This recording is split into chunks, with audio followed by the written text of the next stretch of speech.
한 전도자가 길을 가고 있는데 호랑이를 만났습니다. 그러자 서로는 서로 쳐다보면서 너무나 한 사람은 놀라고 또 호랑이는 너무나 좋아하면서 각자 하나님 앞에 기도를 드렸다고 합니다. 호랑이가 이렇게 되었습니다. 하나님 참 감사합니다. 일용할 양식을 주시니 몸둘 바를 모르겠습니다. 한 일주일 굶었는데 이 일용할 양식을 맛있게 잘 먹겠습니다. 이렇게 기도했습니다. 그리고 옆에 있는 이제 전도자는 벌벌 떨면서 기도합니다. 하나님, 저는 전도자 아닙니까? 복음도 전해야 되고 처자식도 먹여 살려야 되고 주의 나라를 위해서 할 일이 많은데 하나님 한 분만 살려주십시오. 이렇게 기도를 했다고 합니다. 여러분, 하나님께서 누구의 기도를 들으셨을까요? 너무 진지하게 받아들이시는데 하나님께서 누구의 기도를 들으셨을까요? 호랑이가 전도자를 맛있게 잡수셨다라는 이야기를 들으면 하나님이 호랑이의 기도를 먼저 들어주신 것 같습니다. 왜 그렇습니까? 호랑이는 감사의 기도를 드렸고 전도자는 간구의 기도를 드렸습니다. 여러분, 기도하면 우리가 보통 하나님 감사의 기도를 먼저 드리죠. 그래서 감사의 기도를 먼저 들으시니까 먼저 응답했다. 그런 우스갯소리입니다. 어떤 교회 보니까 좀 재미있는 그 청빙 광고를 보았습니다. 면목동이 가까운 교회입니다. 우리 교단은 아니고 합동측인데 부목사를 청빙하는데 나이 40세 전후, 그리고 청년부를 잘 지도할 수 있는 분, 그리고 주여 삼창을 하실 수 있는 분. 싫어합니다. 싫어. 주여 삼창. 저희 교회도 많은데 그런 목회자. 주여 삼창하는 목회자를 왜 찾을까? 그만큼 기도를 열정적으로 하는 것을 아마 바라고 있는가 봅니다. 그 교회에 가서 시민교회를 소개해주고 싶습니다. 주여 삼창이 있는 교회고요. 그리고 목회자만 주여 삼창하는 교회가 아니라 성도들도 다 같이 주여! 기도의 시작도 안 했는데 벌써 삼창 한번 했죠, 그죠? 나중에 또 아마 하실 것 같은데, 그런 뜨거운 열정이 있는, 기도의 열정이 있는 교회, 저도 가고 싶은 교회이고, 또 여러분들도 좋아하는 교회이리라 믿습니다. 저는 금요일 날 설교할 때마다 항상 이 강박관념이 좀 있습니다. 뭐냐면, 기도에 대한 설교를 좀 해야 되겠다, 그런 생각을 늘 하고 있습니다. 그래서 오늘도 본문을 찾다가 이 베드로가 감옥에 갇혔을 때 교회가 기도한 내용을 가지고 말씀을 나누려고 합니다. 1절에 보시면 여러분, 그때에 라는 표현이 나옵니다. 이때가 언제냐면 이거 지금 이방인 교회, 그러니까 안디옥 교회가 부흥하고 있는 시대입니다. 앞서 장에 보시면 안디옥 교회가 바울과 바나바가 이제 파송을 받고 난 다음에 거기에서 안디옥 지방에 많은 이방인들이 예수께로 돌아왔습니다. 그리고 그들이 힘써 예루살렘 교회를 위해서 연보를 하기로 했습니다. 이건 대단한 거죠. 우리가 우리 시민교회를 개척했는데 그 교회에서 여러분 시민교회 힘들다고 연보를 보냈다고 한번 생각해 보십시오. 이 설교를 지금 듣고 있는지 모르지만 들으면 좀 보내면 좋겠는데, 여러분, 그것은 대단한 믿음인 것입니다. 이방인 교회가 예루살렘 교회를 향해서 연보를 이제 보냈다는 거죠. 왜냐하면 예루살렘 지역에 지금 큰 기근이 들었습니다. 흉년이 들어서 먹을 것이 없는 그런 어려운 상황 가운데 있는 거죠. 이때 고아와 가부는, 특히 나그네들은 정말 생계를 이어가기 힘들기 때문에 그들이 힘써 부조를 보낸 것입니다. 그래서 이제 그 연보를 들고 찾아왔습니다. 그런데 예루살렘 교회를 보니까 어머나 큰 일이 벌어진 거예요. 왜냐하면 헤롯이 교회를 핍박하기 시작했습니다. 사도행전 앞부분에 보면 사두개인과 바리새인들 그리고 종교 지도자들이 교회를 핍박한 적은 있습니다. 그런데 이제 정치인 이 헤롯이 본격적으로 교회를 핍박한 것은 이제 여기에서 시작이 되는 것이죠. 이 헤롯은 헤롯 대왕의 손자입니다. 헤롯 아그리파 1세로서 그는 과거에 로마에 있었던 자인데 로마에서부터 이제 팔레스타인으로 오게 되었습니다. 이제 기근이 드니까 민심이 흉흉한 겁니다. 그 민심을 사로잡기 위해서 이 유대인들이 싫어하는 그리스도인들을 죽이기로 마음먹습니다. 누구를 죽이면 가장 사람들이 좋아할까? 그리고 흉흉한 민심을 잡을 수 있을까? 고민하던 끝에 지도자들을 잡으려고 합니다. 그래서 초대교회의 큰 지도자인 이 야고보를, 주의 사도 야고보를 잡아서 칼로 죽입니다. 이 야고보는 여러분 세베대의 두 아들 그 야고보와 요한입니다. 예전에 그 어머니가 예수님께 이런 요청을 했었죠. 청탁입니다. 당신의 나라가 임하실 때 우리 아들을 좌우에 한 사람씩 좋은 자리 주십시오. 이렇게 얘기했습니다. 그래서 예수님이 이렇게 말합니다. 너희가 내가 마시는 잔을 마실 수 있겠느냐 합니다. 그 잔은 고난의 잔을 말하는 것이었습니다. 그러자 그들이 예, 마실 수 있습니다. 내가 받는 세례를 받을 수 있겠느냐? 네, 받을 수 있습니다. 뭐 그렇게 말합니다. 그러나 사실 그 예언대로 이렇게 된 것이죠. 최초의 사도 중에 순교를 당한 이 야고보. 그러나 그때 예수님께 마실 수 있다, 할 수 있다, 영문도 모른 채 그렇게 말했는데 그야말로 그 말대로 주님의 예언대로 그가 최초로 순교를 하게 됩니다. 이러자 교회는 엄청나게 힘든 고난을 맞게 됩니다. 어쭈 이거 봐라.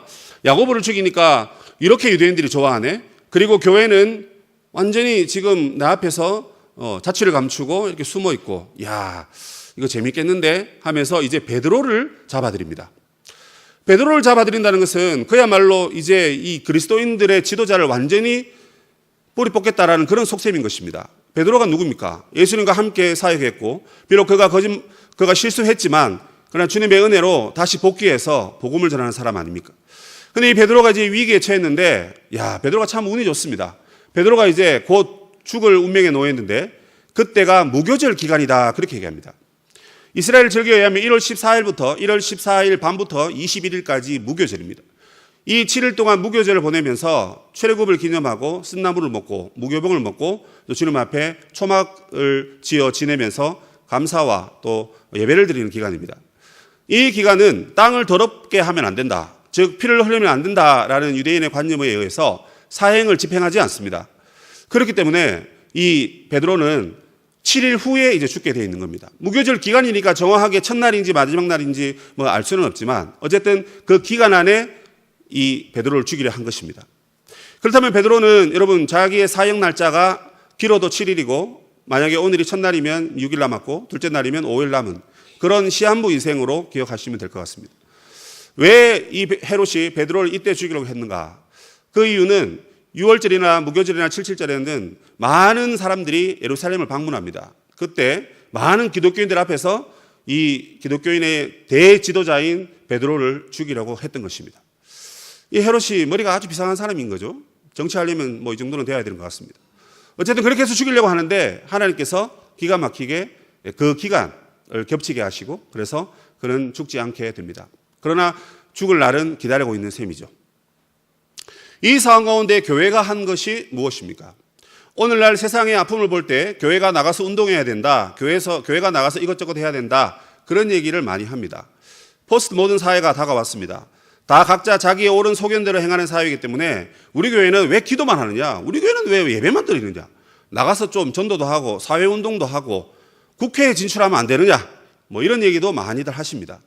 그러나 오늘 본문에 보면 교회가 한 것은 무력적인 충돌이 아니었습니다. 그들도 칼을 들고 가서 싸우는 일을 하지 않았습니다.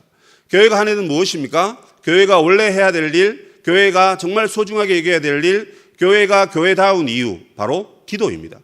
본문 5절에 보시니까 그들이 간절히 기도했더라 그렇게 얘기합니다. 베드로를 위해서 간절히 기도했더라 하는 것입니다. 지금 헤롯은 여러분 칼로 공격합니다. 헤롯은 자기의 권력으로 교회를 핍박합니다. 헤롯은 자기의 힘과 권력으로 교회를 말살시키려고 난리를 피우고 있습니다.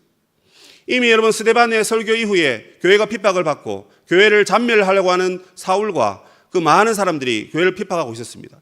그때가 여러분 지금으로부터 약 12년 전, 즉 AD 32년입니다. 지금 이 헤롯이 즉위하고 팔레스타인을 다스리는 때는 AD 44년입니다. 그가 45년에 죽게 되는데 죽기 1년 전에 12년 전부터 계속해서 핍박했는데 이제는 헤롯이 본격적으로 교회를 핍박하고 있는 것입니다. 그 핍박하면 여러분 우리도 싸워야 될 것 같아요. 그 핍박을 받으면 우리도 숨든지 뭔가 전략적으로 해야 될 것 같은데 정말 어리석게도 교회는 기도하고 있습니다. 이건 뭘 말하는 겁니까? 여러분 기도가 최선의 방법이기 때문에 교회가 기도하고 있는 겁니다. 교회에 정말 똑똑한 사람이 없어서 기도하고 있는 걸까요?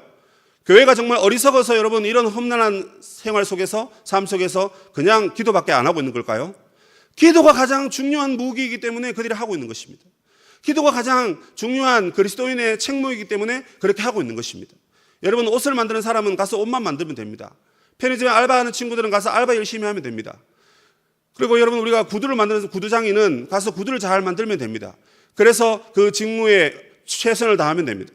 그런데 만약 그 사람들이 그리스도인이었다면 구두도 만들어야 되고 옷도 만들어야 되고 알바도 해야 되지만 그리스도인들은 가장 먼저 기도하는 사람이 되어야 하는 것입니다. 사랑하는 우리 성도 여러분, 여러분의 직무가 무엇입니까? 세상에서 해야 할 일이 있습니다. 공부도 해야 되고 저처럼 사역하는 사람도 있고 또 우리 관리 집사님 열심히 교회 관리하시고 뭐 여러 가지 하십니다. 근데 여러분 중요한 것은 우리가 눈으로 보이는 그 직무가 다가 아닌 것입니다. 우리의 속사람이 예수 그리스도인이라면 우리는 하나님 앞에 늘 기도하는 사람이 되어야 하겠습니다. 언제 기도합니까? 교회가 핍박받을 때. 언제 기도합니까 여러분? 교회가 세상의 맛을 잃고 세상의 빛을 잃어갈 때 교회는 하나님 앞에 나와 당당히 기도하는 것입니다. 그 기도하는 무릎이 가장 약한 무릎 같지만 가장 강한 무릎인 것을 여러분 기억하십시오. 그 기도하는 그 뒷모습이 가장 쓸쓸한 모습이요 가장 연약해 빠진 한 인간의 모습 같지만 그 어깨야말로 온 세상을 짊어지고 교회의 아픔을 짊어지고 이 세상의 문제를 짊어지고 하나님 앞에 나아가는 하나님의 용사의 기도인 것을 여러분 믿으시기를 바랍니다. 여러분 이 기도가 교회에 살아 있어야 되는 것입니다. 우리가 여러분 왜 기도해야 됩니까? 기도하면 하나님께서 환경을 바꾸시기 때문에 그렇습니다. 기도하면 여러분 우리의 삶을 변화시켜 주십니다. 기도하면 여러분 우리가 생각한 것, 우리가 꿈꾸던 그 이상의 것을 하나님께서 이루어 가십니다. 그래서 우리가 기도해야 됩니다. 오늘 기도하니까 하나님께서, 교회가 기도하니까 하나님께서 크게 두 부류로 역사하셨습니다. 하나는 베드로 개인에게 역사하셨습니다. 그리고 또 하나는 교회를 향하여 역사하셨습니다. 이걸 우리에게 적용해 본다면 우리가 기도하면 우리 개인의 삶이 변화될 줄로 믿습니다. 우리가 기도하면 우리 교회가 여러분 변화될 줄로 믿습니다. 교회가 변화되는 게 뭡니까 여러분? 우리가 함께 기도했는데 내 곁에 있는 성도들의 삶이 변화된다는 것입니다. 이게 얼마나 좋은 겁니까? 기도하는데 돈 드는 것도 아니고 시간만, 우리의 마음만, 열정만 있으면 되는 겁니다. 하나님이 다 이끌어 주시고 기도 가운데 성령이 도우시니까 여러분 개인적으로나 공동체적으로나 응답받는 게 여러분 얼마나 값진 삶입니까? 베드로가 여러분 어떤 응답을 받았습니까? 기도할 때, 교회가 기도할 때 베드로는 평안함을 얻게 됩니다. 자, 여러분 본문을 생각해 보십시오. 지금 죽을 날이 얼마 남지 않았습니다. 잠이 오겠습니까, 여러분? 예, 뭐 베드로니까 잠이 왔겠죠. 워낙 뭐 그냥 털파리 같은 성격에 그냥 뭐 예수님 왔다 그러니까 그냥 뭐 그죠? 옷을 대충 그냥 벗고 있다가도 헐레벌떡 그냥 예수님께 달려가고 뭐 스스럼이 없는 예수님의 수제자 아닙니까? 그러니까 뭐 내일 죽인다 그래도 나는 그냥 자야지 뭐 이럴 수 있습니다. 근데 본문을 보면 여러분 이 베드로가 죽기 전날 밤, 그러니까 원래 죽이기로 한 그 전날 밤 주의 천사가 임했다 그렇게 얘기합니다. 근데 여러분 전날 밤이라는 것이 사실은 이렇게도 표현할 수 있지만 당일이라고도 표현할 수 있습니다. 왜냐하면 이스라엘은 저녁이 시작이거든요. 그러니까 밤에 온 거예요. 그리고 그 다음날 아침에 이제 죽이기로 한 겁니다. 그 다음날 저녁이 되어야 그 다음날이 되는 거거든요. 그러니까 여러분 그날인데 그날 밤에 천사가 찾아온 거예요. 근데 천사가 베드로를 쳐서 깨웁니다. 여기서 쳐서라는 거는 이 12장의 뒤에 가보면 헤롯이 벌레가 먹어 충이 먹어 죽었더라 라고 되어 있는데 그때 이 벌레에 의해서 이제 죽었다 하는 그 표현하고 같은 표현입니다. 무슨 말입니까? 천사가 베드로를 거의 뭐 한 방 맞으면 죽을 정도로 쳤다라는 것입니다. 이게 여러분 예수님 잡혀갈 때 베드로가 말고의 길을 친 적 있죠. 거기에서 쳤다 하는 말과 같은 표현입니다. 자기야 이렇게 찌른 거 아닙니다. 이복에 일어나, 서목사 일어나야지, 이게 아닙니다. 이거 안 일어나네 이놈 자식 빡 세게 때리는 겁니다. 그래서 여러분 겨우 일어났습니다. 이게 여러분 불가능한 얘기입니다. 여러분 베드로가 지금 여러분 4명이서 베드로를 지금 가두고 있습니다. 2명은 양옆에서 쇠고랑을 같이 차고 있고요, 2명은 옥 밖에서 있습니다. 그리고 이 4명의 사람들이 4교대로 24시간 철통 방비를 하고 있습니다. 근데 천사가 임해서 빛을 먼저 비추었습니다. 여러분 환한 빛만 비춰도 사람이 잠에서 깹니다. 그리고 죽을 만큼 세게 쳤다는데 그제서야 베드로 일어납니다. 뭡니까? 베드로에게 정말 놀라운 평안이 임했다라는 증거입니다. 그 정도 비추고 그 정도 때리니까 겨우 깼다라는 거예요. 사람이 여러분 그렇게 평안하게 잠을 잘 수가 없습니다. 내일 죽을지도 모르는데 어떻게 이렇게 잠이 잡니까? 그런데 그가 평안했던 이유는 바로 교회의 기도 때문에 그렇습니다. 성경에 보면 여러분 이런 평안을 가지신 분이 계십니다. 요한복음 14장 27절에 바로 우리 주 예수 그리스도이십니다. 그 본문은 예수님께서 유월절 어린 양 잡히기 전날 밤에 하신 말씀입니다. 뭐라 그러십니까?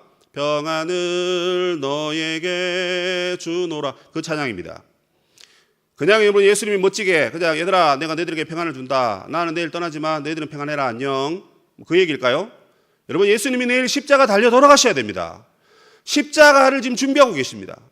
그런데 예수님께서 어떻게 제자들에게 세상이 줄 수 없는 평안을 준다라고 말할 수 있겠습니까? 만약에 여러분 제가 범죄자라서 내일 죽는다 하면 나의 죽음 때문에 내가 벌벌 떨리고 여러분 숨을 쉴 수 없는 어떤 그런 상황에 이를 것입니다. 그냥 나의 잘못으로 여러분 사형을 당해도 그런데 죽을 병이 걸려도 여러분 평안하게 죽음을 맞이한다. 그거는 여러분 참 어려운 일입니다. 그런데 어떻게 베드로가 그런 평안을 얻습니까? 예수 그리스도의 평안이 그에게 있기 때문에 그렇습니다.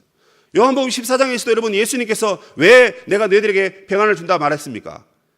그 전에 바로 겟세마네 동산에서 물이 피가 되도록, 땀이 피가 되도록 여러분 기도하셨기 때문에 그렇습니다. 하나님께 모든 걸 맡겼기 때문에 그런 거죠. 베드로의 평안도 바로 그겁니다, 여러분. 여러분 삶 가운데 평안이 있으십니까, 지금? 예수 믿는데 평안이 없죠? 그죠? 기도했는데 평안이 없습니다. 기도 덜 한 겁니다. 기도 더 하셔야 됩니다. 내 평안이 없다. 여러분 성도들에게 기도 부탁하십시오. 저는 목사이지만 성도들에게 기도 부탁합니다. 권사님 기도 좀 해주십시오. 집사님 좀 기도 좀 해주십시오. 제가 요즘 너무 우울하고 너무 마음에 평안이 없고 근심만 가득합니다. 자꾸 딴 생각이 들어요. 정말 친하고 정말 이 얘기하면 딴 데 가서 딴 얘기 안 하실 것 같은 믿음 좋은 분들에게 여러분 제가 가서 부탁합니다. 아마 여기에는 저의 부탁을 받지 않는 분들이 더 많이 계실 것 같은데 죄송합니다. 그 부탁을 합니다. 왜요? 주님의 평안이 나에게 필요한데 나의 기도만으로는 안 되는 겁니다, 여러분. 교회가 기도하면 여러분 우리가 평안을 얻을 수 있습니다.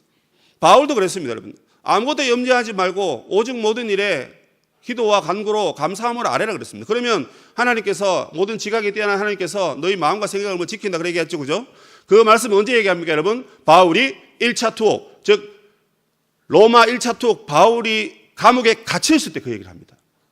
정확하게 빌립보서 4장 12절 13절 아닙니까? 13절 아닙니까? 그 감옥에 갇혀 있는데 어떻게 여러분 너 기도해라 평안을 준다 어떻게 이렇게 얘기할 수 있습니까? 교회가 바울을 위해서 기도했을 거고요. 그 자신도 여러분 기도했기 때문에 그 평안이 오는 겁니다. 목사님 기도했는데 평안이 없던데요. 죄송하지만 그거는 기도가 여러분 양이 좀 임계점이 아직 안 오른 겁니다. 물이 끓으려면 여러분 99도 100도가 돼야 되는데 기도 그냥 두세 번 해놓고 아이고 평안이 없던데요. 그거 아닌 거죠. 교회가 기도할 때 여러분 평안을 누리신다라는 것 여러분 기억하십시오. 뿐만 아니라 평안뿐만 아니라 하나님께서는 우리의 문제를 하나님이 주도적으로 해결해 주신 것을 볼 수 있습니다. 베드로가 여러분 감옥에서 평안하면 뭐합니까? 내일 곧 죽는데 근본적인 문제를 해결해야 됩니다. 그것은 그의 환경을 바꾸는 것입니다. 어떻게 바꿉니까? 천사가 와서 깨웁니다. 그죠? 천사가 깨워줍니다. 아침에 깨워주듯이 깨워줍니다. 그리고는 어떻게 합니까? 이 베드로에게 야 빨리 신발 신어라. 빨리 띠를 띠라. 그리고 겉옷을 입어라. 하고는 그냥 끌고 갑니다. 끌고 가는데 쇠고랑이 풀리고 문이 열리고 그렇게 척척척 나갑니다. 꿈인지 생시인지 모를 정도로 너무 기가 막히게 나갑니다. 나중에 이제 관문을 하나 두 개 지내고 그리고 이제 예루살렘 거리로 오니까 그제서야 천사가 떠나갑니다. 그리고 보니까 이게 꿈이 아니고 야 이게 진짜구나 현실이구나 하는 것을 알게 됩니다. 하나님께서 그의 환경을 확실하게 바꾸어 주신 것입니다. 우리가 여러분 기도하면 마음뿐만 아니라 우리의 실제적인 현상도 하나님께서 바꾸어 주신다는 것을 여러분 믿으셔야 됩니다. 여러분 누가 기도합니까? 바로 이것을 믿는 자가 기도하는 것입니다. 우리의 마음에 평안을 주시고 우리의 삶도 우리의 환경도 바꾸어 주시고 우리의 문제 여러분 해결해 주시는 하나님을 믿는 사람이 기도하는 것입니다. 그런데 우리 베드로의 구출 작전을 자세히 보면 여러분 베드로가 하는 게 하나도 없습니다. 오히려 반대로 그냥 코나 골고 아마 자고 있었던 것 같습니다. 뭐죠? 이거 모르겠다. 뭐 그런 걸까요? 자세히 모르겠지만 일단 그는 수동적으로 움직입니다. 천사가 모든 걸 다 인도합니다. 하나님이 다 인도하셨다는 거죠. 그는 살려고 하는 의지가 마치 없어 보입니다. 그냥 뭐 죽지 뭐 스데반처럼 나도 멋지게 죽어야 내 이름이라도 남기지. 뭐 그렇게 보이는지도 모르겠습니다. 그런데 여러분 신기하게도 하나님이 베드로의 의지에 베드로의 행동에 개입하셔서 역사하시는 겁니다. 여러분 하기 싫은 일이 있을 수 있습니다. 나는 정말 저거는 못해. 이거는 정말 내가 100억을 준다 해도 나는 못하겠어. 그런 일이 있을 수 있습니다. 그런데 여러분 우리가 기도할 때 하나님께서 우리의 환경을 지금 베드로는 지금 그 환경에 처해 있습니다. 그래서 그 환경을 하나님의 손에 의해서 모든 것을 순서적으로 해결해 주는 것을 보게 됩니다. 여러분 우리의 환경을 바꾸시고 우리의 삶을 여러분 새롭게 변화시키기를 원하신다면 바로 우리가 함께 합심하여 기도해야 될 줄로 믿습니다. 그 기도할 때 여러분 환경이 바뀝니다. 왜 우리나라 대통령은 이 모양이야? 왜 누구누구 지도자는 이 모양이야? 그래, 정치인들 저 꼬라지니까 이 나라가 이렇게 안 돌아가지. 가장 비판 많이 하고 가장 여러분 정죄하는 사람이 누군지 아십니까? 제가 생각해 보니까 교회 다니는 사람들입니다. 교회 다니면서 목사님 설교를 통해서 맨날 지적하는 거 들으시고 맨날 율법적으로 이거는 옳고 저거는 안 옳고 뭐 이런 걸 많이 듣다 보니까 세상 뭐 정치나 경제 이런 걸 보면서도 이것저것 이야기 참 많이 합니다. 그래 여러분 그 이야기 하는 건 좋습니다. 이야기 하는 것보다 더 많이 우리가 하나님께 기도해서 상황을 바꾸고 우리의 환경을 바꾸도록 하나님 앞에 나아가야 되는데 우리는 말은 많고 지적은 많고 불만은 많지만 정작 우리가 하나님 앞에 하고 있는 것은 없는 것 같습니다. 성도 여러분, 우리의 삶을 진정으로 여러분 바꾸시길 원하십니까? 다이어트 하면 여러분 늘 얘기합니다. 여러분 이 사진을 보시고 이렇게 바꾸고 싶습니까? 저도 지금 양복 입고 왔는데 이게 좀 작은지 오늘 밥을 많이 먹어서 그런지 좀 많이 쫄리는데요. 살 빼야 되겠다, 살 빼야 되겠다. 그런 생각 뭐 다 하지 않습니까? 또 지방에 있을 때는 뭐 날씬하시네요 이런 얘기 많이 들었는데 서울 오니까 살 좀 빼라고 그런 눈치를 주는 상황이 연출되는데 뭐 서울 사람들이 다 날씬하시고 부지런하시니까 그런 것 같습니다. 그럼 살 빼야지, 살 빼야지. 여러분 그 뭐 생각만 하면 살 빠집니까? 그 환경을 바꾸기 위해서 뭔가 움직이고 노력하고 뭐 그게 있어야 되는 거 아닙니까? 지금 우리의 이 어두운 삶도 바꾸려면 여러분 가장 소극적인 것 같지만 사실 가장 적극적인 것이 우리가 하나님께 기도하는 것이다 하는 것입니다. 그 결과로 마음도 우리의 삶도 바꾸어지는 역사가 있기를 바랍니다. 자, 이제 마지막으로 한 가지만 더 얘기하고 기도로 넘어가도록 하겠습니다. 이제 이 본문에서 좀 어려운 부분이 이 부분입니다. 열심히 기도했는데 베드로가 살아왔습니다. 그런데 여러분 그 마가다락방에 기도하는 사람들이 이 베드로가 돌아온 사실을 보고는 깜짝 놀랍니다. 그 먼저는 이제 이 로데라는 여종이 이 베드로의 음성을 듣고 문도 안 열어주고 헐레벌떡 뛰어가서 베드로가 살아왔습니다 이렇게 얘기합니다. 그러니까 여러분 사람들이 뭐랍니까? 아이고 이 여종이 드디어 이제 미쳤구나 이제 그렇게 얘기합니다. 아니 거기 있으면 이제 죽어야 되는 사람이 뭐 죽을 수밖에 없는 사람인데 어떻게 살아왔단 말이야 이제 그 얘기죠. 참말이다라고 더 힘써 말하니까 야 그러면 그의 천사겠지. 이제 유대인들이 이제 그런 믿는 이제 습관이 있거든요. 그의 천사겠지 그렇게 생각합니다. 베드로가 더 세게 문을 두드리니까 그제서야 문을 열고 보는데 하고는 깜짝 놀랍니다. 그러자 베드로가 야 들킬까 염려스러우니까 조용하라 그럽니다. 여러분 도대체 어떻게 기도했길래 이 사람이 놀랐을까요? 5절에 보니까 베드로를 위해서 간절히 기도했다 합니다. 그렇게 보면 베드로가 살아나기를 기도했을까요? 그럼 살아났잖아요. 그럼 감사합니다라고 됐는데 왜 이렇게 깜짝 놀랍니까? 여기서 이 깜짝 놀랐다는 이 말은 사도행전에서는 주로 오순절날 성령 강림 임할 때 사람들이 그 방언을 하니까 듣고 깜짝 놀랐다 할 때 그 깜짝 놀람을 말하는 것입니다. 아니면 스데반 순교 이후에 교회가 흩어지게 되는데 그때 빌립이 사마리아로 가게 돼서 복음을 전합니다. 그때 기사와 표적이 나타나는데 그 빌립의 기사와 표적을 보고 사람들이 깜짝 놀랐다 할 때 그 표현을 이 깜짝 놀랐다 할 때 쓰는 표현입니다. 아니면 뭐 시몬이라는 마술사가 마술을 행하니까 사람들이 깜짝 놀랐다 뭐 이렇게 할 때 그 놀람입니다. 그러니까 이건 뭐냐면 여러분 신적인 개입입니다. 하나님의 놀라운 역사, 하나님의 초자연적인 역사를 보면서 엄청나게 놀랐다는 것입니다. 나는 순교할 줄 알았는데 이 핍박 가운데 하나님께서 우리에게 믿음 주시기를 기도했는데 이 핍박 가운데서도 하나님의 복음이 더 힘써 전파되기를 그렇게 기도했는데 어머나 나 생각도 안 했는데 이렇게 베드로가 살아 돌아오네? 뭐 뭔지 모르겠습니다. 그러나 정확한 것은 이 놀람 때문에 이 초대교회가 하나님의 구원을 보았다는 사실입니다. 이게 중요한 것입니다, 여러분. 우리가 여러분 잘못 기도할 수 있습니다. 아니면 정확하게 기도했는데 믿음으로 기도했는데 응답 받기를 기대하면서도 또 그것을 기대했는데 실질적으로 기적이 일어나니까 엄청난 여러분 우리의 이 감정을 이렇게 표현할 수 있다는 사실입니다. 중요한 것은 그들이 어떤 방향으로 기도했든지 간에 하나님께서 그들을 놀라게 했다는 거죠. 뭘 말하는 겁니까? 핍박 가운데 하나님이 여전히 우리와 함께 하시는구나. 그리고 베드로를 살려주신 이유가 있습니다. 야고보에게 야 헤롯을 조심해라 그 말 전하고 다른 곳으로 갔다라고 얘기합니다. 어디로 갔는지는 모릅니다. 그러나 15장에 가보면 예루살렘 공회회 때 베드로가 다시 돌아옵니다. 그리고 이방인들이 복음받은 사실을 그때 증언합니다. 그럼 추측할 수 있죠. 베드로가 아마 이방인 지역으로 복음을 전하러 간 것 같습니다.